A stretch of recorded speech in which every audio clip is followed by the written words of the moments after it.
Have you thought of breaking through? Ain't it part of what you do? Catch a victim while he's dumb, break his larynx with your time, and it's time to get high. Well, this ain't no goddamn dream, it's exactly what it seems. Wake up today just to lay back down and say, I won't be coming back. Let's call it a heart attack. Give me some of that knack. This is just a final payback. They all flipped on me, took my passions, left me be. When I had a place to sit, a goddamn attitude to fit. Talk real smooth, knew where to spit. But things have changed and I have quit. Got nothing to look forward to but a backlash full of lies. You're too late for where you're going. This is fate, the whistle's blowing. It's much too late. It's all too late. You're much too late. Like a piss hole punk with his nose turned up and a fragrance all your own. Tell me what it's like to be alone. And let's not forget the skull-faced prick who offers fix to your face. He dropped out of the subhuman race. That's sad. Boo-hoo-hoo. But I'm goddamn glad that piece of shit was just a fad. Tell me, boy, where were you? What's your story? I mean, really. Where have you been? Was it the big time and full of sin?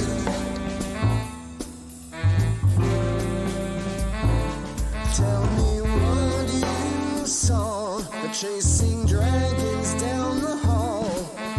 So now I find you just the same, a generation full of games. I hear the whispers, I see traps to break my legs. Where are you going, boy? Where have you been? You're too late for where you're going. This is fate, the whistle's blowing. It's much too late. It's much too late. You're much too late. You're much too late. You're much too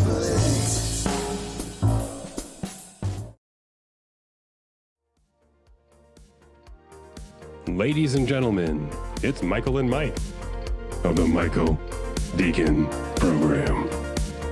It's goddamn amazing. Tonight's special guest, E.A. Koetting. And now, Michael Decon and Myke Hideous.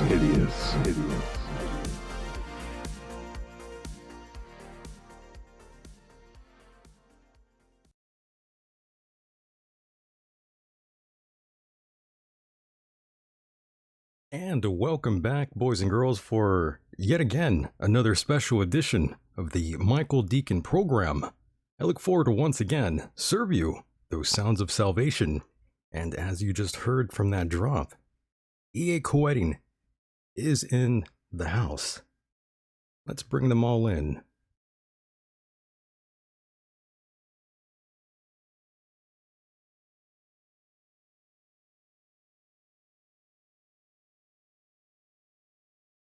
Gentlemen, what's going down? Hey, how you doing? How are you, Eric? I'm doing great, thank you. And how are you, Myke? Hello, Mr. Decon. I'm doing well. And yourself? You know, I can't complain. Coronavirus free so far. Good for you, my friend. Until I catch it again. Let's hope that doesn't Since happen. I have already been exposed, as you know, Myke. I do. I'm a survivor. Now, Eric, I want to welcome you back again for another special edition of the Michael Deacon program. Of course, you've been here before. This is not your first rodeo, but always a honor and pleasure to speak to you. Oh, pleasure's all mine. I love jumping on and throwing some thoughts around with you. So yeah, I'm ready to play ball. I love that. And of course, before we go forward and jump into all the lovely subjects here, I did want to ask you, how's everything going on in your personal life right now? I know your girlfriend was affected by this too. Oh no. Yeah. No, that was actually crazy. I escaped. I was actually in New York when the first kind of waves started hitting the U.S. and I was able to make my way through JFK and get home without catching the virus. Obviously, I've been self-quarantined for 14 days now. So today is my last day of having to keep myself inside for my own reasons to protect others. But now, obviously, there's the whole world is just lit on fire with this. So yeah, and I'll tell you what, the first off, there's such a power in the technology we have, video chat and video calls. That as my girlfriend, she lives in Scotland, and as she's struggling to breathe at one point. Oh no. Yeah, I get on the phone with her, and I'm not just talking to her, but I'm seeing her gasping for breath, and I'm guiding her into to sitting upright and opening her airways and slowing down her breathing. Go get some steam going in the bathroom, and I'm walking her through steps that may save her life. And so while that was rough, like, I am so thankful that this technology is available and that I could be there for her to help walk her through that. But that does seem like with this virus, there does hit a critical point where it goes from like, oh, I'm not feeling too great to, oh my God, I'm gonna die. Right. And that is rough. Like we're seeing, we're just seeing the beginning of this, really. That's true. Yeah. We are. And how is she right now, by the way? She is almost totally healed up. She's got a cough that is just not going away, and this, yeah, one of the things that is said about this is that you can expect a cough for weeks after this, after actually catching this. So. But she's back to full health and strength, and is not back to work since she's in the UK. They're locked down as it can be. So yeah. Good. Well, Lord. our thoughts go out to her. Give her our regards. Yes. Thank you. I appreciate that. And she wasn't hooked up to a ventilator or anything like that, right? Not that serious. She did not. She did go down to the whatever their version of an Instacare would be, and they basically just checked her out and said, look, you're not at a critical point. I know you feel like you're at a critical point, but go home. And that yet again, that is another factor of this disease in particular, is that that people do feel like they're on death's doorstep, yeah, and then the next day they're kind of clear. It's a really interesting, or they're not, or it just worsens from there for some people, unfortunately. So. It is really, really hard to predict what's going to happen, or to know how this is going to go forward. That's the thing with this virus, is that as you just mentioned, with most viruses, you feel like shit for 24 hours, and then you start coming out of it. But with this one, there's a lot of difficulty being able to tell which direction you are going to go down, depending on how bad it actually affects you. So yeah, it's a toss up, and without any real, because when the news first started coming out, it was like, oh, that's for the elderly and the people who are already sick. Well, we're finding out that's not the case now. It doesn't seem to be very discriminatory. Aside from children, it doesn't seem to be affecting children the same way most viruses would. That's a blessing for sure. Definitely, and I have a little prediction for all of you out there. I predict at least 1.6 million here in America will be infected by this by Easter. Now, Yeah, and I don't disagree with The that numbers prediction are at all. And the numbers are doubling. That's where getting this from. yeah, And also yeah, and MDs out there in New York who I talk to pretty daily. So, I choose to believe them than any conspiracy theorists out there, to be honest with you. oh no, absolutely, absolutely. Well, and I think we're going to be looking at pretty much everybody at some point is going to have the antibody for this. Like that is the case, and whether that's through vaccination or through catching this and surviving, one way or another, I think this is something that if we don't develop the antibodies to fight this off within our bodies, this is just going to be a recurring thing. This cannot be the next flu that we get every season. That we can't have this every year. Well, we already surpassed flu numbers, to be honest with you. Mm-hmm. Yeah. They say 20 to 30,000 deaths from the flu alone, but those statistics are for the whole seasonal flu there.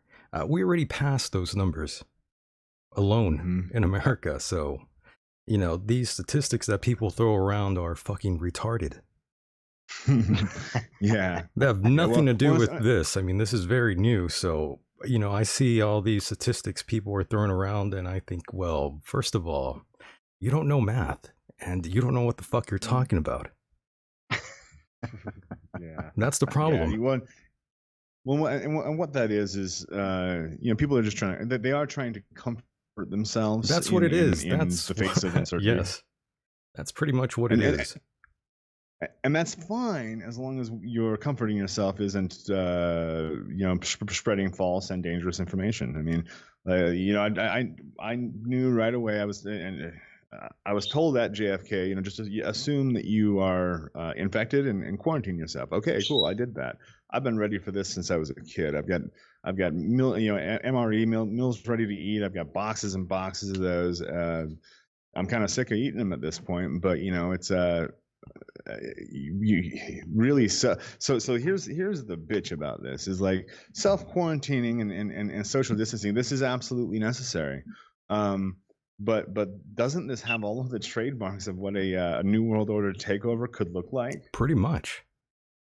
Yeah, interesting. Didn't we just talk about that with Jim the other day? Like how he believed that this is some sort of a government takedown, or not takedown, but takeover, so to speak. Yeah. Well, and I don't think it is. Honestly, I'm kind of watching the way our government is responding to this, and all the world's governments are responding to this, and I mean, either it's genius beyond belief, or they are just fumbling to try to figure it out like everybody else, and I kind of feel like they're fumbling, and it's but to the conspiracy theorists, this is a prime opportunity to kind of wave your flag and get some attention, because this does have all of the trademarks of what a perfect takeover could look like, and I don't think that's what's happening. But the one question I do have is, like, while we're all very, very distracted by this, somebody is using this as an opportunity to do something. There's a magic trick of some sort that's happening, of course, that we're not paying attention to. Oh, yes. And whether or not we ever find out what that is a different story. Yeah, there's lots of things going on, and of course there are people freaking out. They don't like being sequestered, and I myself have always thrived on being sequestered, to be honest with you. Lots of people complaining, crying about how their lives have changed dramatically, but the world sometimes can change overnight, and it surely has. Mm-hmm. This is not the time to be crying anymore, however. Yeah. Well, and so we had this really, really brief period of super comfort, and where everything we needed and wanted was just there for us, and I do think that was just a brief little flicker. I don't know that we're going to get back to a lot of people are waiting for life to resume the way it used to be. I don't think that we're going back there. I don't think there's a Kansas to go back to. No, there isn't. I think You're right. No, we got to move forward, and really our entire society is going to be adapted, just like we've seen since 9/11.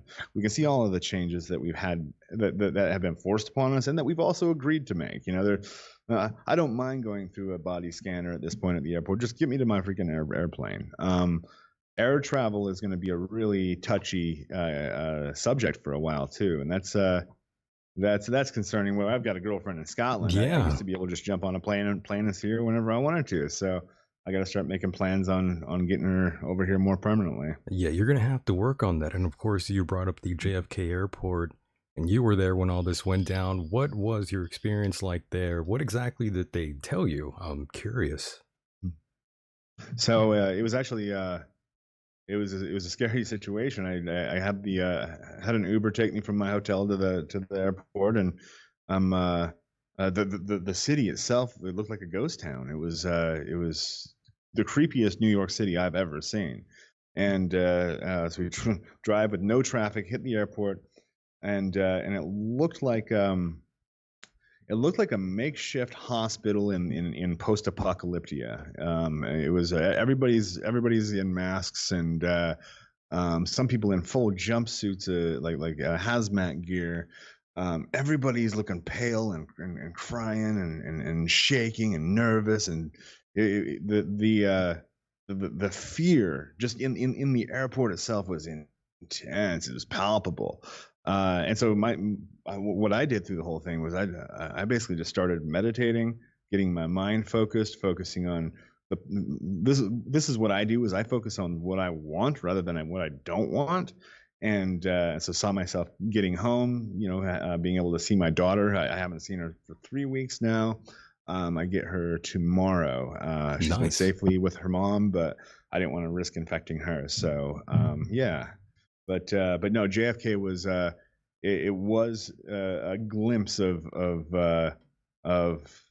really a pretty terrible situation, and that was at the start. I mean, I can't what New York is going through right now. My heart goes out to New York, once again for being kind of the center of a huge disaster, as well as New Orleans.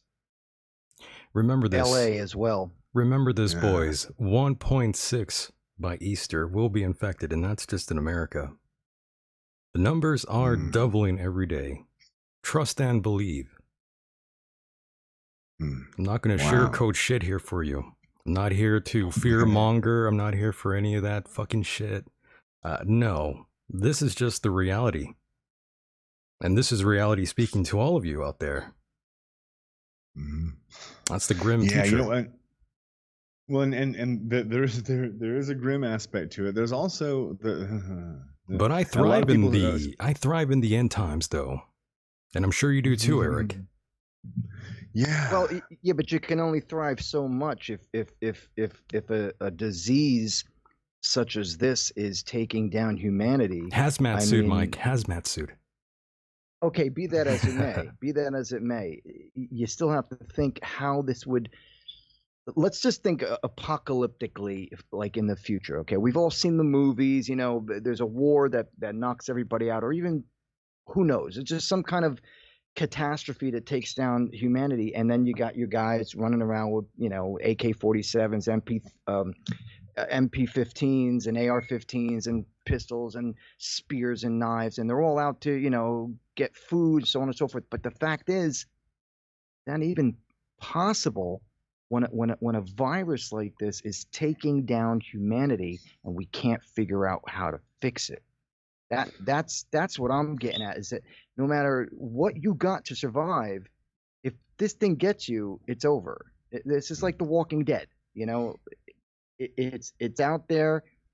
No matter what you do, it's there, and it's part of nature at this point. And until we figure out scientifically how to fix this, I don't think there's going to be a future apocalyptic scenario. Yeah, that's and obviously the economy is going to take a huge hit even if we pull out of this. Yeah, even if we pull out of this at record speed and everybody works together and this all comes together perfectly, we are still We're still pretty I fun. mean, Still up Schitt's Creek. That's right, Yeah. because that's what I've been telling Michael. I'm more nervous and disturbed about what's going to happen with the economy than I am about the virus. As I've mentioned multiple times on multiple shows with Michael, I live in Pennsylvania, northeastern Pennsylvania, in a rural area. I got to be honest, I'm not even worried about the virus because I don't have a lot of neighbors. I live in a gated community, woods in the sticks. And it's the economy with all these businesses being shut down. That is what worries me the most, because now we're talking about a shutdown until April 30th. How long? That's what, another 4 or 5 weeks, another month? How are we going to survive? How is everyone going to survive? Well, people are not going to survive once they get hooked up to a ventilator, by the way. 70 to 85% of those hooked up to those will die, Myke. Yeah, you know that. That's that the is one of the statistics. Yeah, well, and so I got home and you know, just texted family and friends to let them know I was home and that I was quarantining myself, and a lot of them said, "Well, you got to get to the hospital." I said, "Absolutely not. That's where people go to die. Like we're not like the hospital is full of people who absolutely are sick, and I know what they're going to tell me. They're going to tell me to go home and get plenty of sleep and drink a lot of water. Like Pretty much. That is the thing, is like the ventilator, that is the last line of defense. That's the only thing that they really have that they're able to treat this with at this point, is a ventilator. And they're running out. That's the you're crazy part, man. That is the crazy Yeah. part. We are running out of medical supplies, to be perfectly honest with all of you. Eventually, we will be running out of staff as well. Wait and see. Right. If you think I'm bullshitting you, wait and see. Work? How long can these people work 24 hours a day for several days a week? Now they're going to get burned out. They need reinforcements. Oh, and they're at this point being the ones that are most infected are the medical workers. So, yeah, this is a terrible situation. Well, and then just in the news this morning, as I just Googled, just quick news. I like to do a daily checkup of what's going on, and it is an interesting irony that the same country that gave us this virus is also providing the medical equipment that we're not getting in Right. time. And a lot of it doesn't even work either, by the way. Yeah, China really fucked up. They really did. I believe so. They didn't come. Sorry. I said I believe so. Yeah, they kept the information from us for too long. This could have been contained. It could have been contained in China, and now look what it's gotten to. It's spread all over the world. Yeah, can you imagine though? I mean, people are having issues just staying at home. Can you imagine if the power grid actually went down? That's when oh my god. That's when shit will hit the fan. So I mean, that's the only thing I worry the most about. I can never rely on internet and computers and stuff like that. I just can't rely on it. I always got my bank sending me statements. They're like, "Oh, go green, get rid of go paperless." I'm like, "Screw that! Right, give me my paper." Yeah. No, yeah. And that is a potential, is so right now we have all turned really, really heavily towards the internet, and that's at this point is a blessing that we have the internet to be able to not feel so isolated and to connect with the people we love, but yeah, that is with social isolation, and then like you said, if the grid goes down, we that's it. The feeling of isolation wouldn't be a feeling anymore. And then we also have to be, when we're talking about a quarantine that could last months, people are going to stop, and people aren't getting paid. People are going to start running out of food, and at that point, I mean, it is going to be. That's when it gets dangerous. And I'll tell you what, yeah, and I've got a wall full of rifles and archery equipment, and I know really well how to take care of myself in the wild because I have known my whole life that during my life at some point I would be coming across times very much like these. And in fact, it's I've been talking with my cohorts at Become a Living God, and we've all been doing rituals to bring about this exact, not this exact situation, but to bring about significant change in the world at an apocalyptic scale. So, Oh, now look what you did, Eric. I hope No, you're well, happy. here we go, Eric. I mean, the reset button was pressed here. yeah, and I will tell you what, not and I'm not gonna say that the couple of people that I work with and I were the cause of anything like this, Sure. but we could all feel and heard the voice kind of guiding us, telling us where things were going, and either the boat is going to go down the river, so either you paddle with it or paddle against the river, whatever you want to do. But I find it's easier to paddle with it and to go with the current, because this is unfortunately this is going to sound heartless to people who are losing people and people who have lost their jobs. Or this is a necessary change. We needed some sort of change, and in what I've gathered, this is the first wave of several waves of changes that are going to be hitting us, and I mean, my heart goes out for those who have lost loved ones and who are struggling. I know I'm looking at my finances right now and seeing the money that I wasted last year and realizing where I need to shore it up. But in general, I do get a feeling that we are going to be okay. Like, and not everybody, but I've got a standing agreement with the Prince of Darkness. He's taken me all the way. So You too, huh? yeah. And Eric, by the way, speaking of these visions, have you had any sort of apocalyptic dreams, perhaps?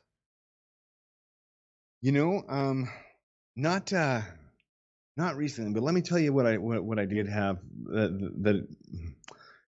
When I first started looking into self hypnosis and deep meditative states, I started experimenting with that, and going into these visionary states, just letting my imagination go wild and see where it would take me. And at one point, it took me extraordinarily deep inside of myself. And this is one of the first actual visions that I had. Was I was standing on a sand dune out in the desert, and a hand that is the size of a mountain comes out of the sky, a human hand, and the index finger touches the earth, and a shock wave emanates from there and destroys everything, absolutely obliterates everything. And in the same moment, the desert is turned into or the next moment, the desert is turned into a lush tropical area. Oasis. And it's just beautiful. Yeah, an oasis, exactly. And Nice. and the whole earth is basically a new heaven and a new earth. Now, as I was doing this, I had a friend that was guiding the session, and she said that throughout that visionary period, she was asking me questions to try to see what I was seeing, and the only words I was saying was 2020 to 2025, 2020 to 2025. And I knew that was a year range. This next 5 years is going to be really intense. I don't think that it's going to be all bad stuff. It's not going to be all viruses. I think we're going to see some major breakthroughs. We're going to see technological breakthroughs like no other. Merger between spirituality and science is going to start happening very soon, just like it always does. Everything that science now at one point was witchcraft. So we're going to have a greater understanding of the mysteries of things. There's a lot of good that is going to come, but there's also going to be a lot of disruption. Well, I don't disagree with that vision at all. And Eric, on that note, how old were you when you started getting into the occult and the left-hand path? I kind of had toyed with it a little bit as a child. I mean, when I sat and tried to make my Lego blocks levitate, and I had no idea what I was doing. I was just having fun with it. I could feel the gravity of something like that pulling me towards it, and so I just kind of went with it. But I really fell into the the occult through the Ouija board when I was 12 years old, and that was we start playing it with the family, the stepbrothers and sisters, and we all gather around the Ouija board, put our hands on the planchet, and it starts going crazy, figure eights around the entire board, and then we were asking the question, the force, the instantaneous momentum of the planchet across the board is a really interesting thing that kind of signals it's not being pushed, it's actually being pulled by something, and we were definitely experiencing that. But as we're talking to this being that is giving us some kind of bullshit story about how it once was this little boy that got malaria or something, which these are hardly ever spirits of the dead that you get on Ouija boards. They're usually like some sort of negative wandering spirit.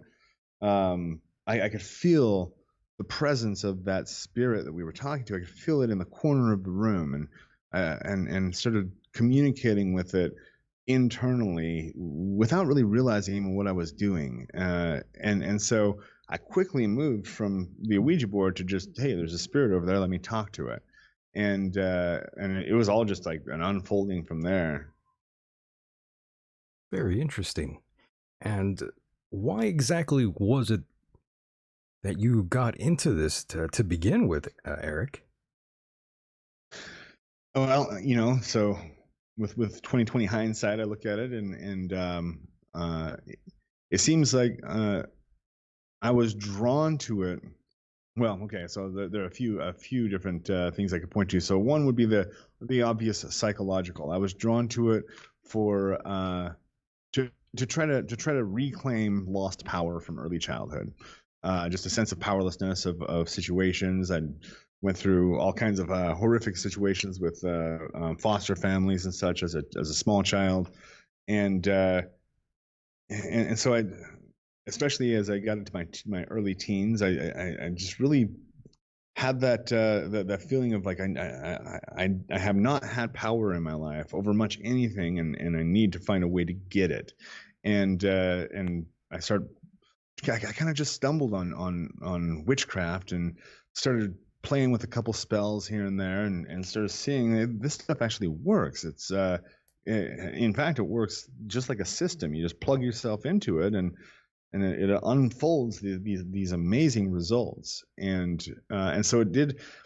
It didn't just tempt that restoration of lost power, but it actually fulfilled it. That, oh my God, now I can make any of the girls at school I want, go out with me, or whatever. Right. And it was, and I'll tell you what, most people are brought into the occult by the petty desires, the little things that you can do, and Sure. and the manipulative aspect, but there is a magical process of internal alchemy that kicks off when you start diving into this.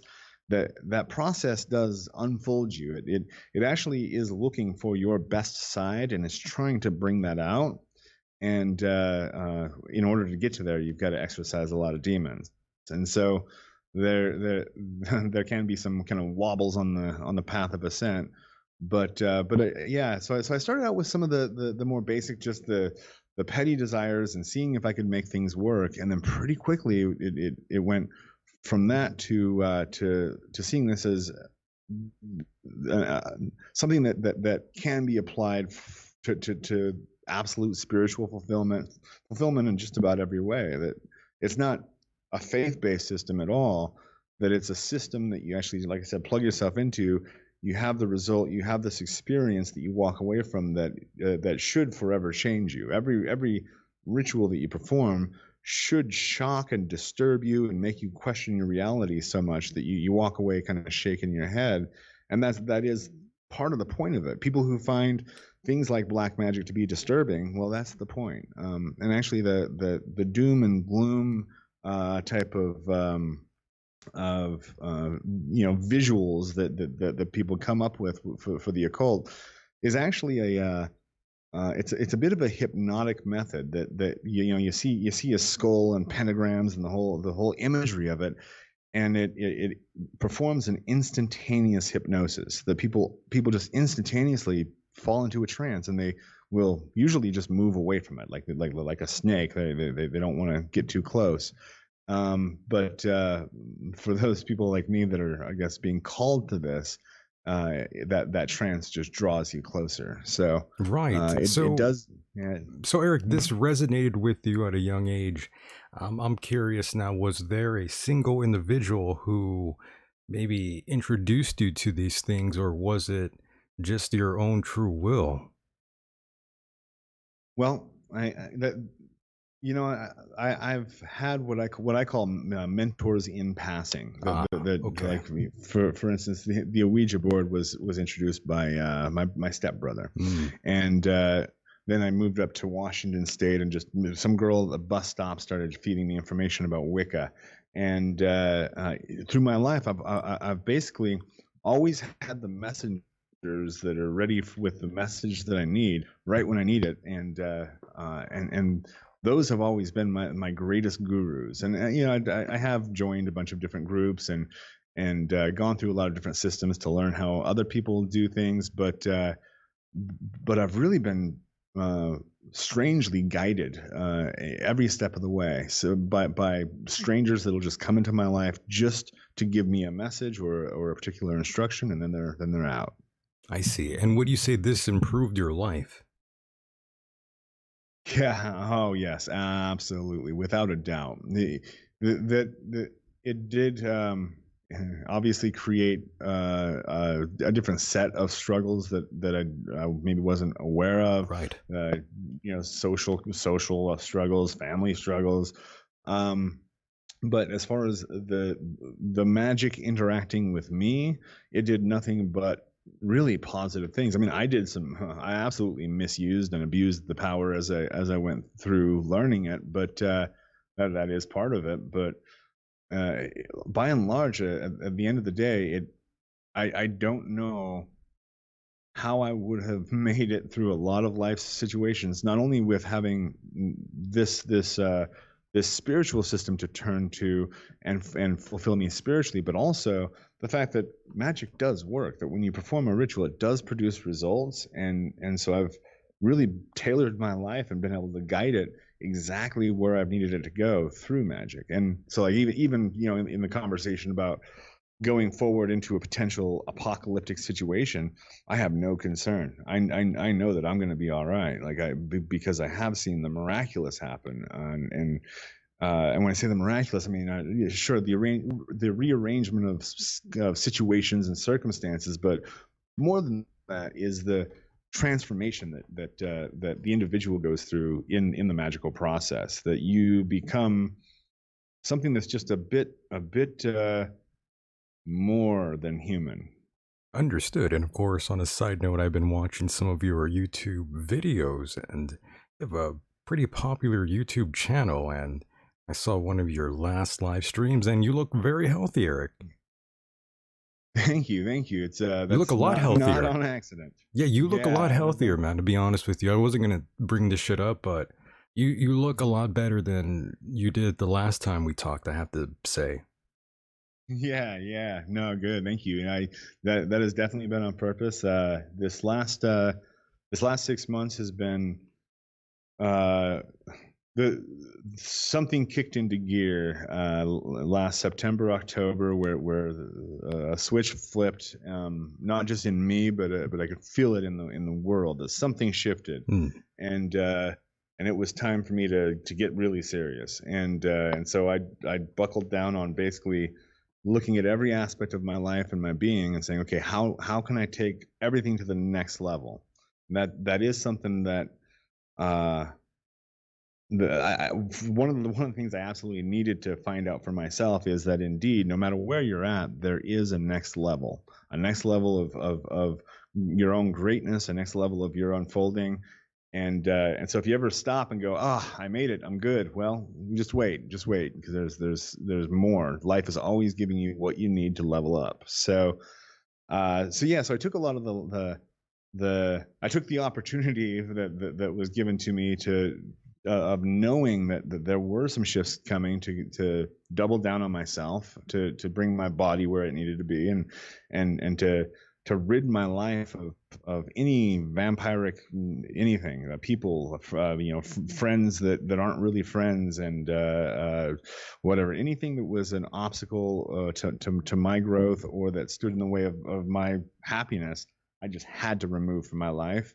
And yeah, it's worked. I feel healthier and happier than ever, and I appreciate that's being seen as well. So thank you. For sure. The cosmic wake-up call. I love it.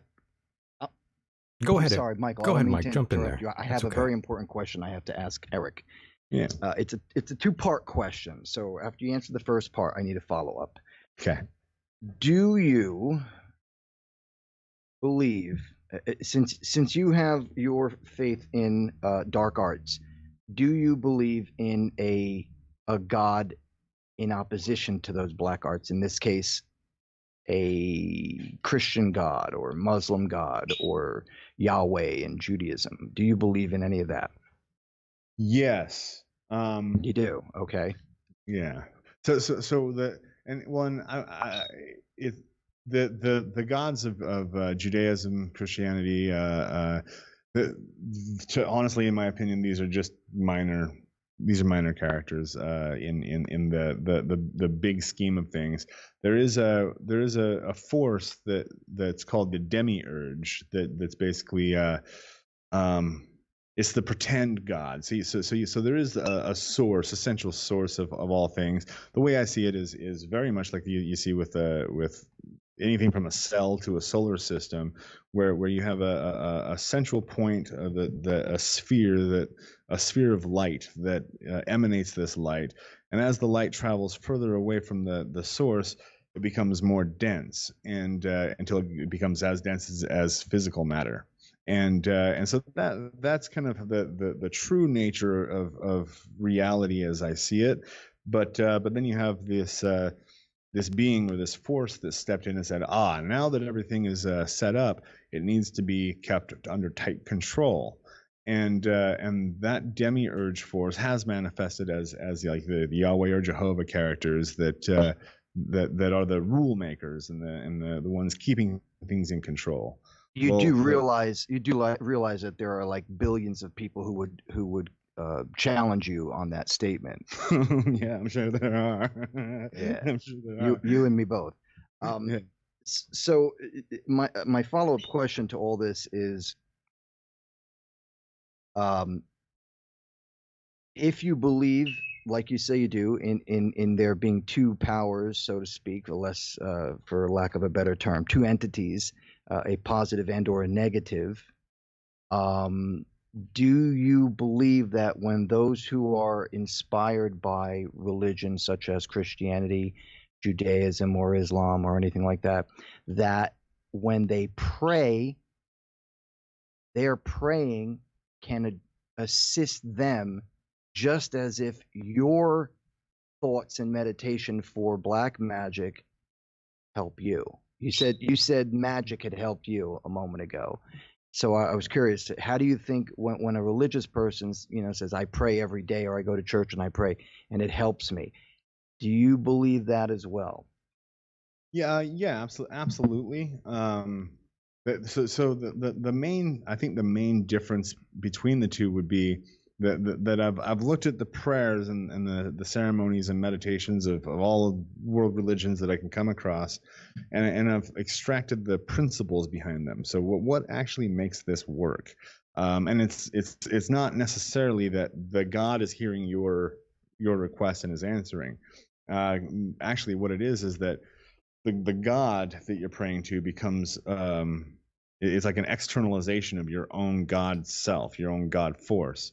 So you can pray to any God that you want. Now, most people, when they're praying, if they're praying for something, for some sort of intervention, usually they're at a point of desperation. Most people don't approach their God with pleas unless they've hit a wall. So desperation. Yeah. Then the biggest problem with coming at it with desperation is that you're not going to be able to employ principles such as visualizing the end result that you want, seeing it and feeling it as if it's as if you already have it, bringing yourself to that future point of success, and then releasing the energy and letting it do its work.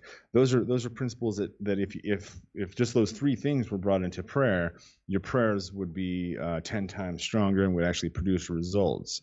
And then that's the other aspect, is when people are praying, they're not, for the most part, they're not necessarily intent on producing a result. They're putting it into God's hand and saying, "Oh, you do with this as you want." That's one of the big differences between the way that I would approach it and the way that a religious person would. No, I'm going to call on that same God and say, "No, you're going to make this happen." And a part of that is because my belief, that I have no way of proving this at all, though, but is that we are in a position in the physical world, in these bodies, we're in a position that all of the gods and all of the spirits envy. They want to be here. They want what we have is something that they want. can take my place in a second. Yeah. You know Sorry, what? go ahead.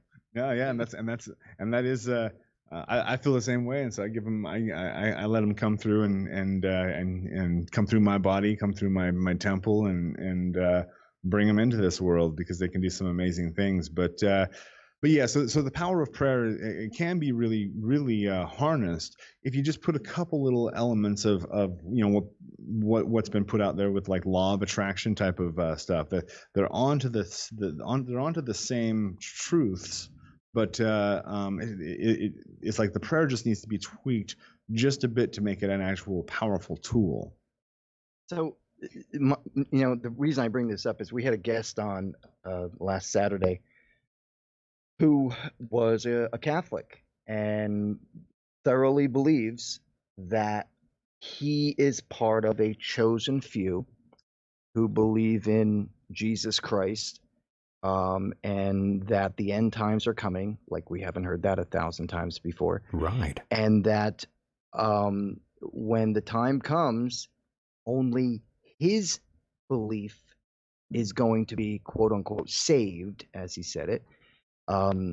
And anybody else would be cast into the quote unquote fiery pits of hell. So, being a Satanist myself, that doesn't bother me. But what I'm trying to bring to a point here is that when you've got two people who actually, there's so many people have so many beliefs on religion, and I would not go as far as saying that you are in the same category as such people like that, but you're definitely saying that magic for you is it's like a religion. Am I safe to say that? Yeah, I guess loosely, but yeah. Do you pray or do rituals or ceremonies on a regular basis? Yeah, absolutely. Yeah. That has been one of the keys to this last 6 months of really unfolding myself is actually looking at what religious people do, how the intensity that a truly religious person brings to their faith, and seeing how I can match or double that with magic. So yeah, absolutely. There's a huge lesson to be learned. I think we tend to throw the baby out with the bathwater way too often. I threw out things like daily prayer and daily supplication, even though there are ways that those can be easily modified to magic. I will at this point, before I eat a meal, hold my hands over the meal and channel light into it, and then become aware of the life that I'm taking in order to give myself life, and it's really very noble. That's a very noble thing. I've always felt that way about particularly meat. And I know what you're saying about that. I feel the same way. When I was a boy, my father used to say, clear your plate, if we had meat. And now I thoroughly understand, because I've seen so much waste in this world. People, they get, you go to these weddings or parties or events, and you'll get, or like a banquet or something, you get this plate of food and it's got like filet mignon on it, or chicken or fish. These fucking animals died so these people can eat it. And I see these plates getting thrown out, full plates. People barely eat what they've been giving, and it makes me sick. It disgusts me to know that these poor animals have died for the nutrition of others and they just toss it out. But I Yeah. interrupted you. I'm sorry. Go ahead. Oh no, yeah, you're good. Yeah, that's so. Yeah, so I don't think that it's an unfair parallel to say that I approach this with in the same way that you would a religion at all. And there are it's not just a matter of a battle of ideas or beliefs of black versus white or good versus evil. It's actually more like a pie graph, and so we get a pie chart or whatever, where all of the different belief systems are true. They all have a basis in spiritual reality. They all have a basis on the astral plane, and they all have benefits that they can bring people. But that when it does get into the argument of like my way is the only way, I mean, at that point you're bound to be wrong. You are bound to be wrong, like because that's. What would you say to someone who is, say, an agnostic or a non-believer in either dark forces or light forces? That's fine. That's fine. And so part of what I think is going on is a reestablishment of a natural caste system. The caste systems kind of obviously they got perverted and most of them have been kind of tossed to the side as far as modern society goes, but there was an ancient value in understanding there was a place for the shaman and the sorcerer. There's a place for the priest and the kings and everybody that helps our society run has a place, and that place needs to be celebrated. And not magic is not for everybody. If you're agnostic and if you look at this and it just seems like silliness, it's probably not for you. Because I do think that there is something that we haven't yet identified within the genome or something that makes people like me turned on by this, where other people just don't see anything. So somebody's agnostic, that's cool. I'm not concerned about trying to convert anybody. But if you're agnostic, nor should you be. I mean, nor should you be, because in something like this, it's not our preference to go out knocking on people's doors and saying, "Hey, have you found Lucifer today? Would you like to?" Yeah, Right. No, there's no. We're like really, and I'm specifically like I've got a really big flag that I'm waving to catch the attention of very specific people, and if they feel like they're being called to this, so if a person's agnostic, the interesting thing about calling yourself agnostic is that you're leaving the door open to believe, and that you kind of want to believe, but you need a little more convincing. And if that's the case, then you turn to some of the occult practices. Go to becomealiving.com and just check out the rituals that you can jump into, and see how this actually is a system that if you apply the principles and get the steps in the way that they're supposed to be there, you're going to see the physical world shift and change. You're going to have the manifestation of results that. If you're skeptical, you're going to say, "Oh, well, that was an interesting fluke, but let me do another ritual to see." Now you're going to walk down the road with that, and pretty soon you're going to have to admit that something strange is going on. But so that's an agnostic might actually do that experiment. An atheist would not, because the atheist has already made up the mind that this is all silliness and there's no point in even exploring. So that is the one thing that I would say. An agnostic person probably has a pretty good chance of having a good experience because they still have left the door open. And what would you consider? One last go ahead, question. Mike. Oh, Yeah. Go ahead, Michael. Go ahead. Well, I was just going to jump in there really quickly and ask. So, Eric, what would you consider yourself? A Satanist? I was just going to ask. You read my mind. I read minds daily. Yes. Go ahead. You- Answer. Yeah, so I would just say I'm a black magician. I'm a black magician. Okay. But the unfortunate thing. So here's what I think that we're looking right down the barrel of is some changes in the way that this is seen. Once again, like I said, the things that everything that now is science, not very long ago was considered witchcraft, and then as soon as it's understood and replicated and has gone through the processes, then okay, well, it goes from witchcraft to science. Like that is the conversion, and we're about to experience. Yeah, we're about to experience something that's going to take all of the things that I'm now calling black magic, and it's going to be science. So I'm a scientist from the future is basically the way to put it. But right now, the best term for that, I guess, would be a black magician. Understood. The master who instructed me explained the very similar the similar thing that you just mentioned. He just made it a point that, understand it's like we're alchemists who search for answers of things that are yet to be explained. Absolutely. So Myke is also, well, I shouldn't say also, he is a Satanist, and I believe Myke has even written up his own grimoire, which we don't really talk about anymore, Myke, between us. Yes, I actually had a guest yesterday who came by, and I was showing her the grimoire that I had written. Back in 2011, I wrote a 410 plus page book written by hand in a handmade book, leather bound book from Turkey that I was given, and I wrote an entire black magic. I shouldn't say just black magic, just in magic in general. Although there's lots of curses and hexes in it, I used all the sources that I had read over the years, and I wanted to make a book that appealed to me. And it took me exactly 1 year. I wrote in that book every single day. So, yeah, I'm quite proud of it. It's a work of art in my personal. Oh shit! Hold on a second. The parrot's going nuts.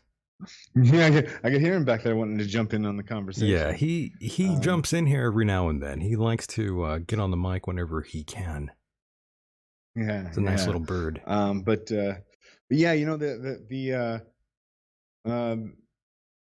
I at one point I definitely did consider myself to be a Satanist, but and the biggest, I think that the only real change that I've had is that the Satan is a really small name for such a big power. There's, in my opinion, there's no name that's big enough for that Prince of Darkness. It's once you've experienced it and presence to that, you don't have words to describe it anymore. So, and now a lot of people who consider themselves to be Satanists, they've never experienced or presence to that power because most of them don't believe that it actually exists. There's a lot of Satanists that are pretty atheistic that, you start talking to them, they say, oh, magic's not really real. That's just psychodrama. And the Prince of Darkness is just an analogy for our the things that we're hiding from ourselves and the unconscious. And the unconscious mind. That's fine. Right. Yeah. Yeah, and that's fine because that is one aspect of it. But then there's the other aspect of that. There is a very real something that comes into the room that when it does come, there's no doubt that you're in the presence of something else. And what is that something else? Is it something, quote, evil, unquote, or is it something that can be controlled? Ooh, so kind of no on both. No, I wouldn't say evil. It is the force of change. It is the force of what to us appears to be sometimes cataclysmic and chaotic change.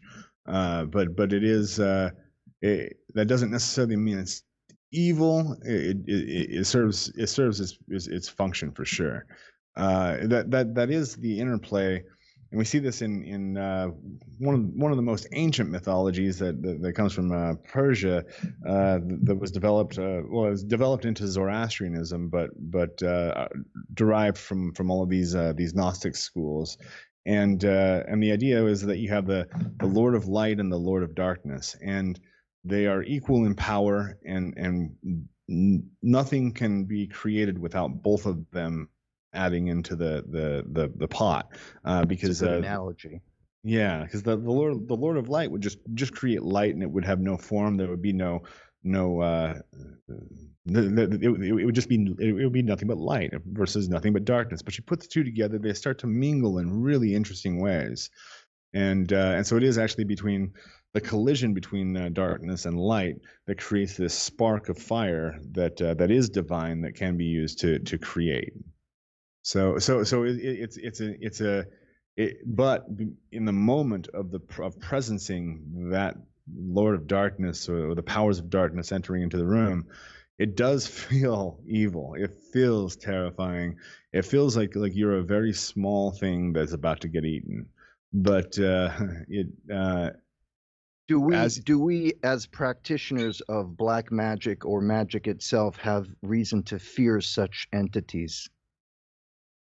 I mean, yeah, not necessarily. I mean, there are aspects to these entities to be feared, just like it is a force, a cosmic force. So just as much as fearing an asteroid or fearing a tornado, yeah, absolutely, there is something to be feared there. It is a very powerful force, but not in that it is trying to personally attack us or become our adversaries, unless we approach it that way. If we approach it adversarially, it's going to rise up as our enemy.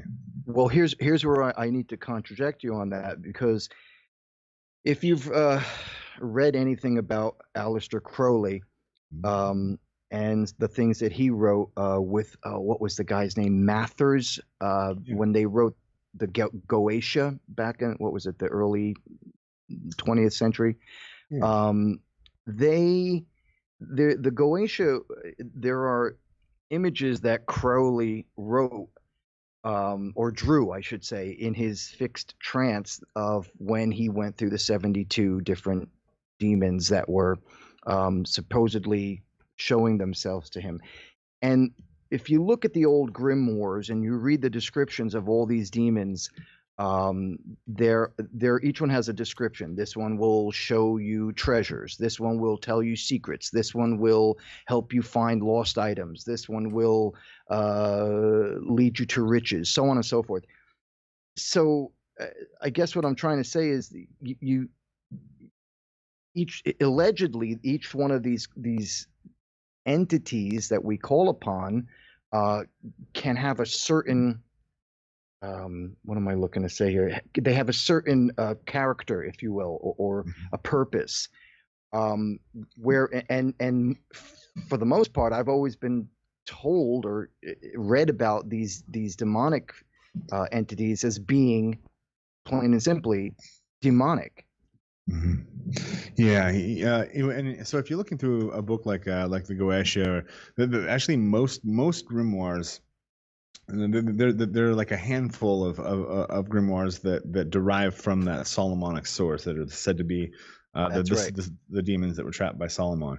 Now you follow any of those back, you start doing the etymological research and finding out, well, where did these actually originate from? And almost every single one of them comes from Persia, from the Middle East, Samaria. The Canaanites are a huge hotbed for where these beings come from, and all of them were celebrated as some of the most ancient gods in human history. That long before the Israelites were ever even a thing, that many of these what are now called demons were worshipped as gods. It were the elders. Yeah, absolutely. And so a part of the literal demonization of these ancient gods was basically just psychological warfare. Once as part of subsuming a new culture, that the dominant culture would come and say, well, we're taking your gods, we're going to make them into lesser gods, and that kind of just trickled its way until they became as lesser as you can get in the hierarchy. But there's also the story of all them being fallen angels, having followed the trail of Lucifer out of heaven and becoming these new, iconic demonic figures. So yes, the rebellious ones, the demons. Right. Mm-hmm. That's absolutely right, Michael.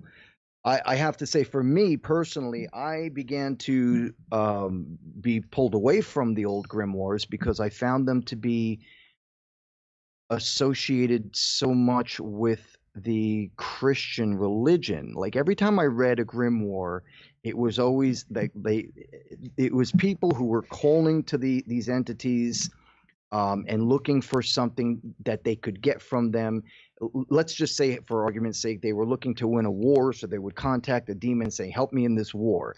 But at the same time, they're willing to bind these or keep at bay these demonic entities so that they themselves are not physically attacked, and then they also threaten them with, if you hurt me, I will send you back to God, and he will contain you in the pit of hell for 1,000 years. So I found so much of it to be associated with religion. Then when I went and read the Satanic Bible, it explained to you, well, you don't want to have that sort of a relationship with a demon. You don't want to threaten it. What say you? Yeah. So I don't know if you've come across Dr. Father Malachi Martin. He used to do a lot of radio shows and stuff. He was a leading exorcist in the Catholic Order of Exorcists. And I started following his work, and then looking into the Order of Exorcists and seeing what is actually entailed in exorcism and such. And it turns out that when you actually join the Order of Exorcists and you start doing exorcisms on people, that your life expectancy goes down to 1.5 to 3 years from that moment. So basically, you start making enemies that you can't handle, and that is very true. If you're calling these entities up and assuming that they're your enemy and you need to try to overpower them, you're not going to win. You're not going to win. They're much as an exorcist or as a conjurer. Well, either way. I think the biggest thing that's going to determine how the interaction goes is how you come into it, set and setting and intention. And so if you make the assumption that it's your enemy, it's going to treat you like an enemy. So I make the opposite assumption, and I do this with not just with the spirits I call, but even just the way I see reality is that it's all actually working for me. That all of these things are happening as manifestations of exactly what I need, exactly what I want. And so the demon that I'm being drawn to call, I will call on them and then greet them as brother and friend, and rather than telling it, hey, go do this for me, I'll present my problem and say, hey, I'm having an issue with this in life. What can I do on my end, and what can you do on your end? How can we work together? And that's makes all the difference in the world. And then at that point, and then you're not just dealing with like a servant that's doing things for you. Then that becomes a guide that can teach you how to do. One of the things that really kind of gets me is when people will do rituals to make things happen, and they don't do anything physical to follow that up. That they just expect that these spirits are going to go do all the work for them. And I look back to my ancestors, the Vikings, and I like their approach a lot better, where they would carve the runes on their swords and shields, and on put it on their faces, and they would invoke the power into themselves and say, I'm about to go do something that I don't know that I can do. Please help me. But then they're the ones that go into battle. They're the ones that go out into the world and do the things that need to be done with the protection and aid that they need, rather than just sitting on the sofa waiting for it to come. Vikings sitting on the sofa. Interesting. Right? Yeah.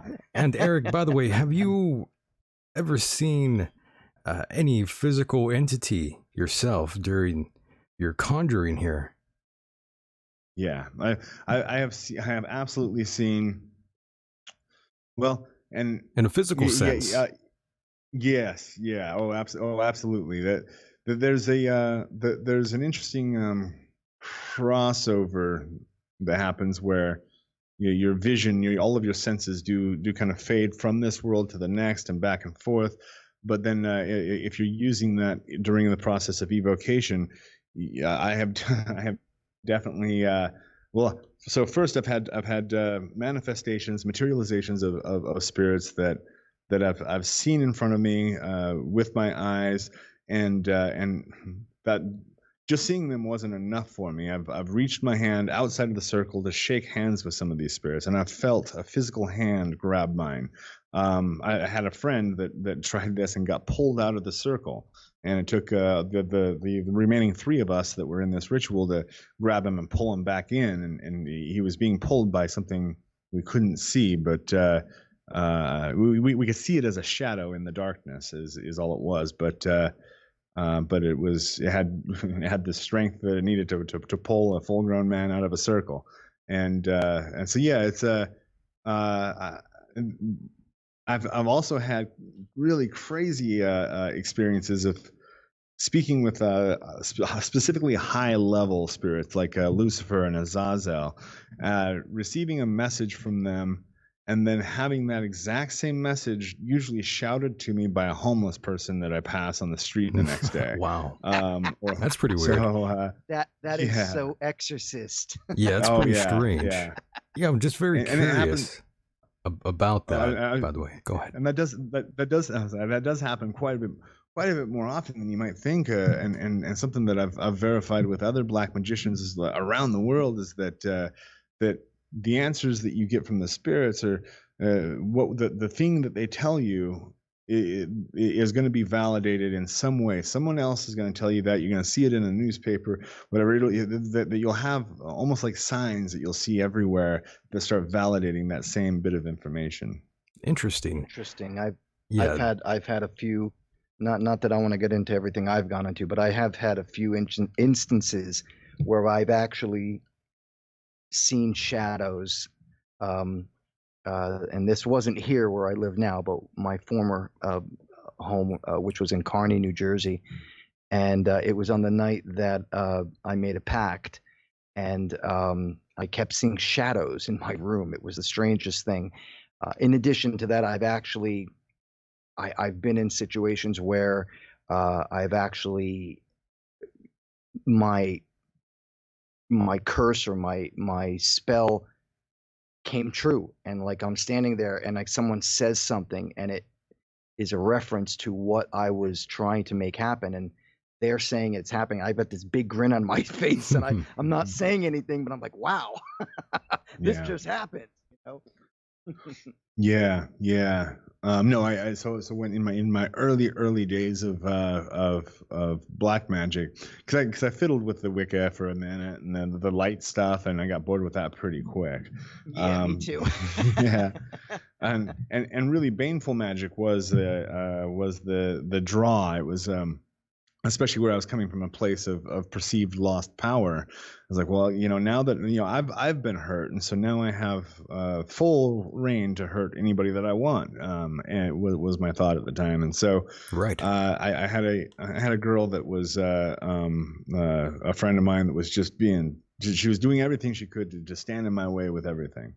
And so I was like, all right, let me actually see. Let me put this to the ultimate test. So I made a heart out of some clay. I just took some red Play-Doh and made the shape of a heart, wrote her name on it, put some of her hair in it, and raised a dagger up and just called the powers of darkness, called out to the various names of Satan, and then brought the dagger down, one thrust into it, and I could feel all of that generated hatred just channel right into that clay, and instantly my phone rang. I go answer it. It is that girl. She said, "Did you just try to curse me?"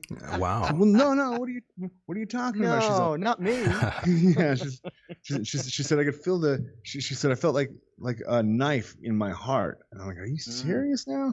And she's like, well, now that I know about it, it's not going to work. Well, that's not true. It worked exactly like it needed to. But yeah.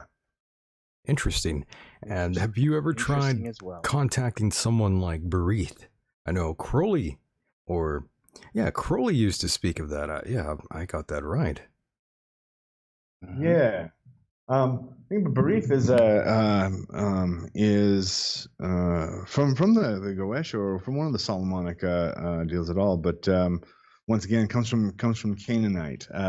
Is basically a version of Baal, that of Baal Hadad or Baal Muon, basically the Lord of Lords.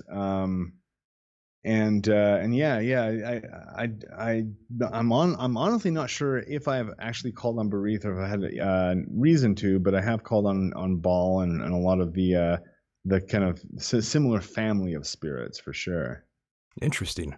And of course, we've talked about the Lamb as well, another entity that Crowley speaks of who resembled an ET, which is always fascinating to me. Yeah. So I just had a really interesting conversation with a fellow on a podcast yesterday who's had alien abduction experiences his whole life, and that led him to black magic. And I really wanted to know, how that connection happens. And I've not. I look up for to see if I can find the UFOs at night, and I really wish one would just show up and I could just know for sure. Sure. But, yeah. But this guy has had all kinds of experiences, and I started asking him about the connection between the demonic and these different species of aliens. And he said that there are nine main gatekeepers, nine of the most powerful demonic lords that exist, and each of these nine has been given a planet to grow their own species on, the kind of their crown jewel of creation.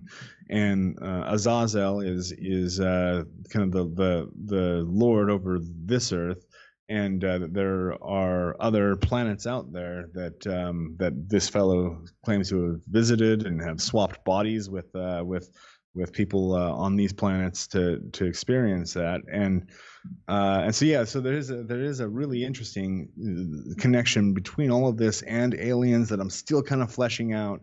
It is difficult because I try to base just about everything on, you asked earlier about my beliefs and faith in certain things, and Sure. I don't really have beliefs in things at all. If I haven't experienced it, then I kind of just put it down on the maybe list. I got a huge maybe list, but the things that I'm going to incorporate and that I teach people is not a belief at all, but it's actually knowledge of the thing because of the experiences I've had. So where I haven't had experiences with aliens, it's hard to say, but it does seem like there is there's an interesting convergence, a singularity that we're moving towards, that we're gonna have a lot of these mysteries answered as far as what exactly is going on with these aliens. The reports that are coming out from pilots. The trained observers in the Air Force and Navy are there are huge resources to take a look at what's going on with some of these UFO encounters and stuff. Yeah, it's pretty strange shit going on. And of course, the name Pazuzu just came to my mind from ancient Babylon and Samaria. Just a few places. These are all like biblical demons or daemons, as they say. Right. Yeah. Pretty wild shit. And so Pazuzu would tie in really, really closely with being like Beelzebub. Pazuzu is really, really powerful on the planet right now because of this virus. Anytime that we see a plague sweeping across the earth, that is the work of Pazuzu. And so we could take that in a couple ways. Well, that could be like the mythology that we've evolved in order to explain illness, right, and pestilence. But I do feel I experience it as an entity that you can call, you can work with, and like at a time like this, you could call up Pazuzu and basically ask him to pass over your home. Say, hey, just so we're clear, we're friends, right? And It wouldn't hurt. I'm sorry. Oh, go ahead, Myke. By the way, do you have you ever practiced Enochianism?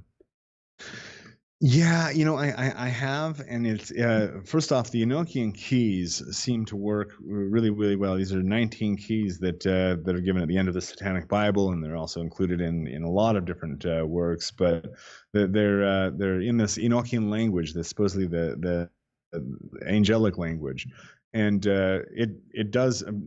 Even if you're completely flubbing up the pronunciation of it, and it doesn't matter. Just keep reading through the Enochian key that you want to be able to trigger the effect that you want in the world, and it does.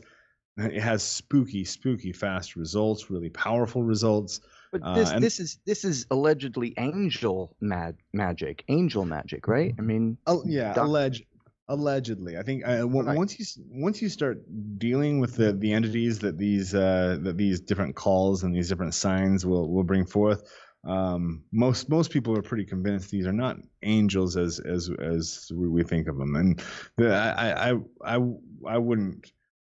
wouldn't call them angels. They're actually terrifying. The beings that you call up in Enochian are there's a strong fiery element to them. Really? If they are in the angelic hierarchy, they're definitely seraphim. The seraphim, correct. The burning ones. They do have a fiery nature. They seem to be more concerned with the turning of time. So the different. This is a good Terence McKenna moment where Terence McKenna looked at time. He said, well, for space, for objects, we have broken those down into a periodical table of elements. All of these elements of objects that are different from each other, gold versus copper, etc. But we haven't done that with time. Time just is, and that time actually does have elements to it. That at certain times you can do no wrong, other times you can do no right. You also see cyclical patterns that at certain times it seems like certain things seem to happen again and again and again in very similar ways. And so time itself does have elements that we're not really conscious of, that once we become conscious of could do some amazing things. Now, one of the technologies that's being developed that I think we're going to see some breakthroughs in is portal technology, being able to portal from one place to another. Once we can understand that you don't have to travel through space or time to arrive at another location, that's a game changer for our consciousness. And using the technology, whatever machines that we have to accomplish things they're not really needed. All of these machines are Dumbo's feathers that just make us believe, because we're actually creating this reality as we observe it. We just need baby steps to teach us that these things are possible. Understood. And another name that I didn't want to bring up here, but I'm going to, and it's someone that me and Myke had interviewed in the past, and that's Tracy Twyman. And I'm not quite sure if you are familiar with her work at all, Eric. The late Tracy Twyman. No, I'm not. I am not. I'm going to take a note of her though. Yeah. What's her gig? Well, I would recommend the book Clock Shavings if you can find it and not pay the price of about $992 the last time I checked on Amazon. No way. Correct. And I do have a. Oh, maybe I should sell my book. Yeah. I could use some more money right now. I have a copy of it as well, and she was. Well, in that book, she's contacting Baphomet, which I always found pretty interesting, of course. And, all the times I've tried to bring her back on before her death, she was very elusive with the emails. It was kind of unusual how elusive she actually was. And Myke, I know you told me some strange news that you heard about Tracy. Something about her being murdered, correct?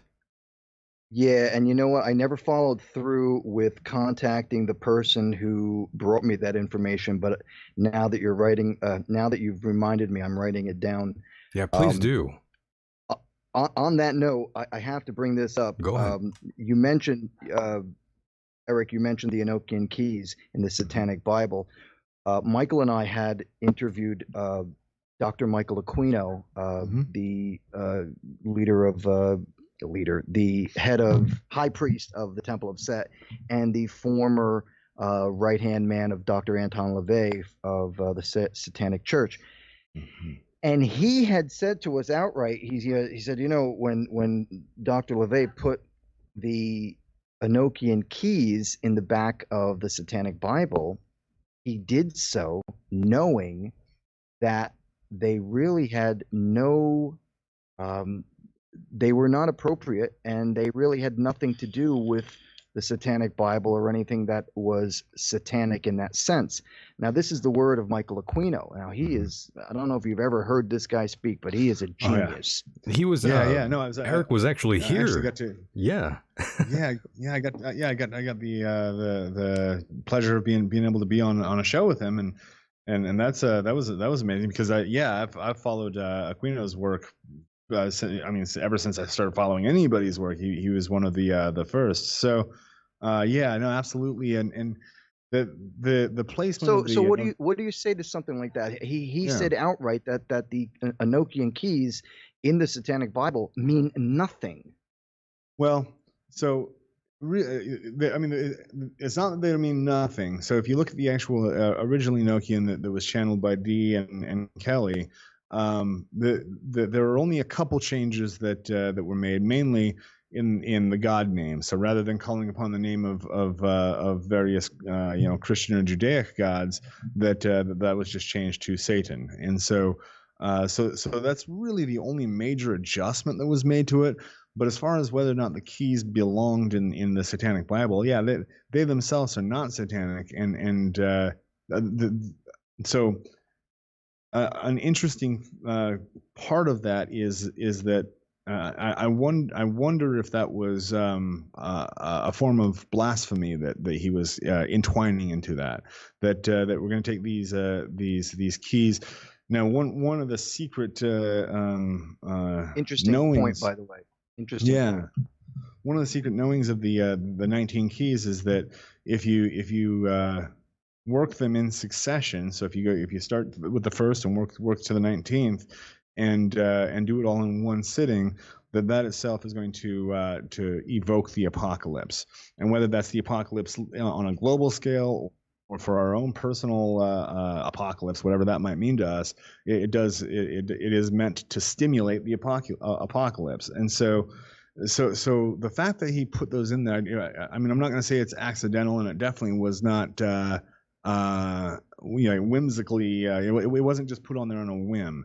It was that was a calculated measure to put something that was obviously not satanic into the Satanic Bible. And now I do think, I know that they can be used magically really, really effectively. So at the end of the day, when you look at all of these practices, whether they're because Satanism really on its own doesn't have much of an origin story without having the opposition that it's whatever it's opposing, whether that's Christianity or whatever the local major system is. Satanism always stands in opposition, and I think that's a positive thing in that you do need that voice to always say, hey, we could always do better. There's more on the horizon, and so. It is an odd placement to have the Enochian Keys in there, but it kind of makes sense if you look at it from the fact that Satanism itself is an inverse and a reversal of whatever the system is that holds power in the moment. By the way, we are talking about John Dee of Enochian magic fame here for those that are not following along. Yes, continue. I'm sorry, I had to let people know what we were discussing in case they were lost. Yeah. But yeah, when you start working through the Enochian systems, there's a lot that can be done with it. It's I've found it's a little it requires a lot of conscious effort, and so you've got to have a lot of knowledge about the what the language is, the numerical associations with each letter that you're using, etc. If you want to take it like all the way. And I prefer to go the opposite direction with magic, which is to get my conscious mind out of the way. Most of the time, if I'm thinking about something, I'm not going to be able to get it, but instead switch over to that flow state and allow the ritual to just develop and for the movements and the words to come from spirit rather than to have to be memorized. The less I can rely on my brain, the better, because then something else can take over. I do that all the time. I never rely on my brain. Perfect. You're enlightened. And I gotta say, the left-hand path, Satanism, it's all about the ego, but it's also like a darker version of a self-help guide, in my personal opinion. Having read the Satanic Bible multiple times over, that's pretty much what I came to the conclusion of. And Eric, would you subscribe to that notion that it's a self-help guide, almost like a dark version of a Tony Robbins sort of approach? Just a little darker. Yeah. And really, so it's funny you say that, because I was thinking that to myself last night as I was just kind of putting around the house doing dinner and whatever. That term actually came to mind because I've had people, specifically with the way that I approach my presentation of the subject. People definitely link me up with that self-help type of format. Right. And I thought, well, really, it's not so far off, because this is a system that we're giving you the step-by-step tools to help yourself, and right. So when you get to the highest forms of magic. So at first we're casting love spells and money spells, and we're seeing it as being something that the spirits are going out and into the world and getting us what we want, and that's lesser magic. That's simple. But when you get into the higher forms of magic, what it's about is the transformation of yourself. That for the really big things that you want in life, the really big goals that you have, don't really have anything to do with objects, and even if it does, the objects are just manifestations of you and who you've become. And so the transformation of the self is really the biggest that is the end goal, that is the process that magic puts into place. And the big difference between it and self-help is that the self-help movement, or the motivational speakers, and that they have to not scare their audience, so they're drawing from principles of absolute black magic, of witchcraft, and they're utilizing a couple techniques that I think a lot of them know are derived directly from witchcraft, but they don't tell their audience, except for the only case I can think of that is an exception to that is Richard Bandler, who started neurolinguistics programming with John Laval. He would straight up tell people in the middle of ramping them up and getting them excited. He's got the crowd cheering. He says, "Yes, I am here in the name of the Prince of Darkness." And everyone go, "Oh, yeah, that's so funny." And go, "You don't know. He's not joking." Good times. So it is that there is a definite link, and that link is absolutely in the principles of witchcraft or magic or the esoteric are starting to trickle into society in ways that are more palatable than through the occult lens, and that's fine. It is just like prayer. They've got some elements that are great. There's some intent there. Need the full picture. Yeah. Right. And that's another question Eric. I was receiving earlier. Oh, go ahead, Mike. I'm sorry, I didn't mean to interrupt you, Michael. That's okay.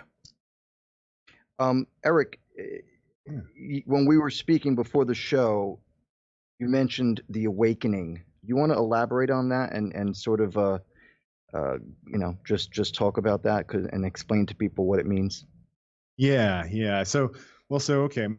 Most people Yes, and this actually does have a good tie-in with the motivational speaking thing. If you look back to Napoleon Hill, who wrote Think and Grow Rich, he wrote another book that was shelved for decades called Outwitting the Devil.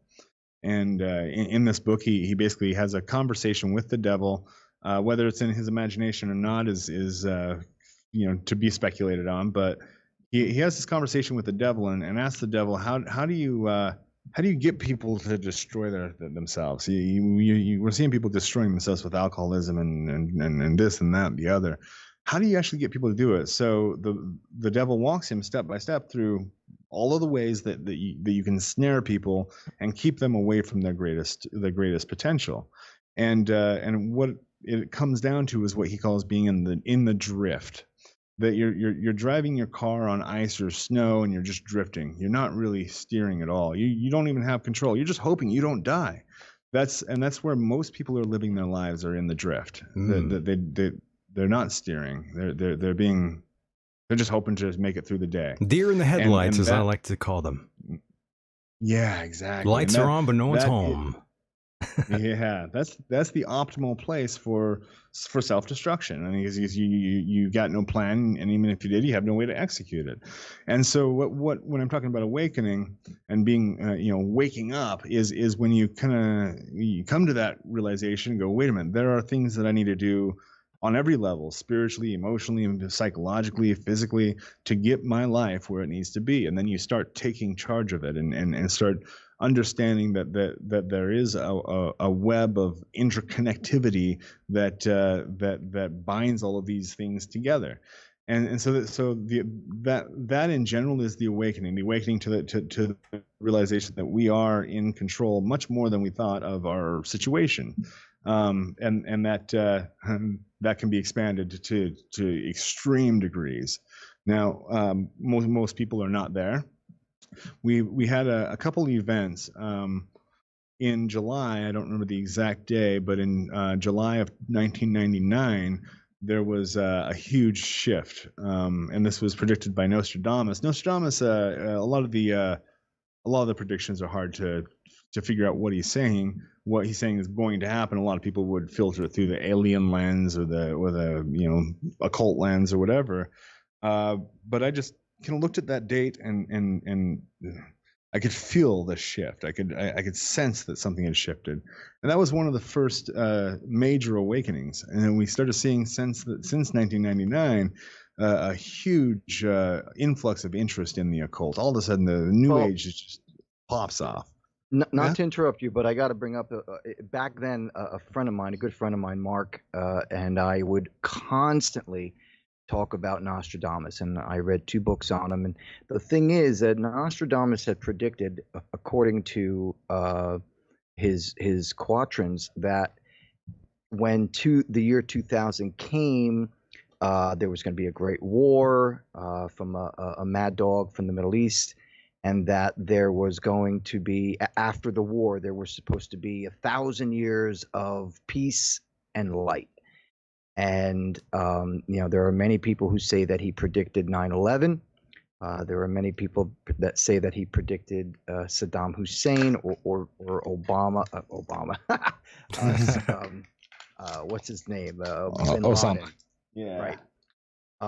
So yeah, one must ask oneself, was Nostradamus seeing things in a light from a Christian point of view? Because had he been caught with all these predictions, he would have been labeled as a heretic, which is why he did everything in code. So again, one must ask oneself, was he writing from a Christian point of view, or was he writing from an occultist point of view? Sorry to interrupt you. You were saying. Yeah. No. I think he was writing from both. That is. You mentioned that earlier with the grimoires. That there's just so much Christianity in them, and that was the lens that everything had to be filtered through at that point. Right. And so the conjurations would be there, and then say, if we just put the name Jesus in there a couple times, it's not gonna offend anybody. Okay, cool. Right. Do what you got to do. But yeah, it was that or be burned at the stake, one or the other. Correct. Right. and you know, Nostradamus had his actual quatrains are mysterious as hell. They're trying to figure out what he's actually talking about is going to happen can be very, very difficult with that. One of the things that's not are the dates. The dates are pretty specific, and so you can get into it, and so we were supposed to be engaged in a war with the Middle East. It seems like since about that time we have been. Yeah. We still are. there's- Yeah. We're yeah, still at war. yeah, exactly. One that's even the other crazy thing is that because there have been prophecies of 100-year war that would occur prior to the full apocalypse. And if you think about it, World War I started, and we have not been at peace since. We've come up on about 100 years of warfare nonstop, whether it's with these small countries, with terrorists, with all of the different wars we have ourselves spread into. The world has been at war for over 100 years, and it's really no surprise that we're starting to see what I think is a backlash from the natural world, kind of telling us that we need to chill our shit out. Yeah, well said. Well said. And you're right. Since World War I, we have, let's see, we entered the World War II. There was the Israeli war. There was Korean War, Vietnam. There was Desert Storm. Golly, there's been a lot. And unfortunately, you know, a lot of it was also religious based, and as far as Muslims, the fanatic Muslims are concerned, they'll be at war for the rest of their lives. That's all they want to do is fight. Yeah, they were born Yeah. for that, basically, Mike. They are taught at an early age about that and accepting that fate, that they will basically blow themselves up. Yep. They have games, little Yeah. kids, they grow up playing that shit. It's pretty grotesque it's if you dark. think about it. Yeah, that's real dark shit right there. That's Yeah. right. They start them Can young. you imagine that? They start them young. Teaching your child that, you know, when the time comes, the best thing to do in life is kill yourself as you take down others. I That's mean, it's nuts. just absolute sickness. Well, and to contrast that, you know, living in Utah, my daughter who's 13, or wow, no, she's not. She's 15. Oh my gosh. Oh no, she's- Eric. She's 15 now. Wow. But yeah, she's as she was growing up, friends would come over, and as they would find out that we weren't part of the religious majority here, The norm, right? Yeah, she'd come home crying and say, "Oh, little Brittany can't play with me anymore," and I'd have to explain to her every time. Well, so our faith and our beliefs include everybody. So I don't care what religion any of these kids are; they're all welcome at our home. If their religion keeps them from being friends with you, then that kind of tells you where the religion is at. That if their religion is exclusive, if it's something that disconnects them from other people, I don't know that that's a religion that I would want to be part of. And she was able to kind of look at it and understand hopefully the underlying lesson there, that that sucks. There is going to be discrimination. Not everybody's going to get who you are and what you're about.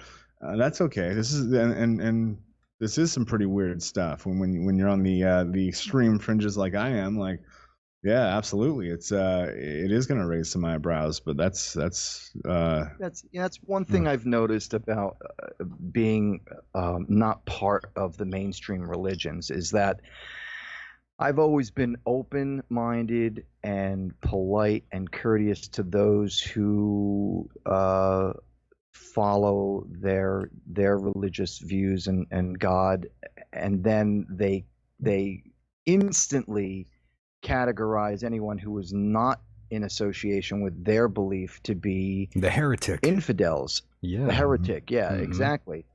And as a matter of fact, that happened to us on Saturday when we interviewed the other guy, Eric, whatever his name was. And that's right. Right. And he said that, you know, he was going to a better place Than we and were. was going to be better protected from the virus even, and that people Yes. like myself who were, you know, not part of his religion, and mind you, I was born and raised a Roman Catholic as a boy. Yeah. And he just basically he made it sound just like you know, the Jewish religion, which is they are the chosen ones. Well, you know, fuck you, man. That's a real you know, conceited way to look at things, thinking that you're better than everyone else because of what your mental belief in a religion is. And I've never felt that way. I've always discussed with people or talked to people that are associated with people who are a Muslim, Christian, Jewish, Buddhist, and any of the other, whatever other religion there may be out there. And I've never said, you know, you know what it is? They will not even speak to you or give you the time of day if they know that you're not on their side. I can't tell me how many priests I've run into in the work that I do. And I, you know, I say to myself, if this guy only knew who I was, Right. you know, Yeah. and they just talk to me that everything's fine. But if I were to tell them, yeah, I'm a Satanist, there would be a complete No, it's over. turnaround. Yeah, Yeah, see, so- that's one interesting aspect of all of this is that I've talked to plenty of people that are religious, and as soon as they find out you're not aligned with their ideology, you become the enemy right away. The most judgmental people on earth, they just come out in a second once they find that out. And people that are Satanist or atheist or any sort of something else, they've all been very accepting of me. And I'm someone that I claim no affiliation to any group, no gods, no managers. I came to the realization the best answers come from within, not from an outside source, just the universe, even though that sounds like some hippie shit. I've learned that that's kind of the truth. Well, at least that's my truth. It might not be the truth for you or Myke or anyone else at home listening, but that's really what I've come to realize myself. And I have studied multiple religions as well. I've done all of that. I've taken philosophy, aced that fairly easily, you know, but that's basically what it comes down to. And the problem is most are not listening or caring enough about the higher self. Maybe I'm wrong, Right. Yeah. but that's just what I've concluded. Well Yeah. said, Michael. Yeah, and I think if you as you reach towards the I think more perfected state of your higher self and being more congruent with that those kinds of judgments tend to disappear from your mind and your heart, because it doesn't.